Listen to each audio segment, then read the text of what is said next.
Can you spot the mistakes in this clip? If you spotted it, well done. If not, let's begin. Starting with the beginning of the match, one of the most difficult things to do is rotate efficiently. As you may have heard commentators in Koa mention, rotating is when survivors spread to be able to stay away from the hunter to make sure that, for example, a decoder doesn't get caught at the very beginning of the match. This is important because it prevents the hunter from finding survivors too early or finding key targets in the survivor composition. However, rotating can be quite tricky, especially if the person closest to the hunter's spawn is your decoder. In this case, the decoder will want to run towards the strongest cipher machine near them, just so they can decode in peace. But other survivors may not let them take their cipher machines. This can lead to a couple of problems, including double decoding, which is a waste of time and a complete no-no, or the decoder having to find another cipher machine, which of course slows down the decoding progress overall. To fix this problem, just give up your cipher machine to that decoder if they come your way. It's pretty simple, but very effective. The next mistake is yet another difficult one to balance, and that is hiding. People have very strong opinions on whether or not hiding in an IDV match is a good idea or a bad idea. And even though there is a time and place, of course, to hide if the hunter is coming your direction, in most situations you're just giving the hunter a free hit, and possibly an easy second hit. The best thing to do is to make your way to a good pallet or a good window as fast as possible. This will create distance between you and the hunter, which will give you more time to kite them. By the time you get hit, you will still be in a strong kiting area and will have delayed the hunter's progress considerably. Another common mistake that survivors make is not looking behind them whilst kiting. This is a huge mistake because it allows the hunter to easily predict your movements. If the hunter knows that you're not looking behind you, then they can fake follow you to a pallet, only to appear around the other side whilst you drop it, and of course you get hit.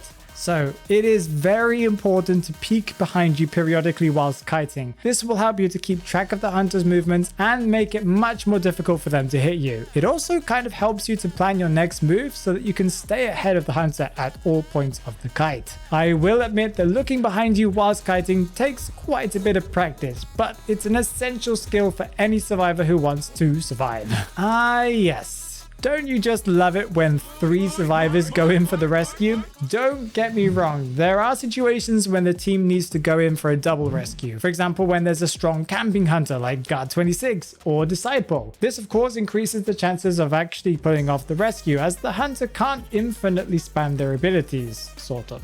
Often, rescues are where matches fall apart, and communication is incredibly important. It's important to communicate with your team before you go for a rescue. Ping your intention to rescue as soon as you possibly can, so your teammates know not to go for the rescue themselves. If you're not sure whether to go for a rescue or not, then don't ping what you want to do, but instead wait to see if anybody else does it. It is okay to rescue after half if you arrive too late, but it isn't okay if during that whole entire chair time 2 or 3 people were making their way to the chair to rescue, because that means no decoding. Now we get to the mistake I was showing at the beginning of the video. What mistake was that player making? Well, the answer is not leaving when your teammate was clearly busy kiting the hunter near the dungeon. Too often survivors will stick around at the exit gate. Hopefully they are trying to just be there just in case their teammate who is kiting needs some support. Often they are just there to annoy the hunter at the gate by wasting their time.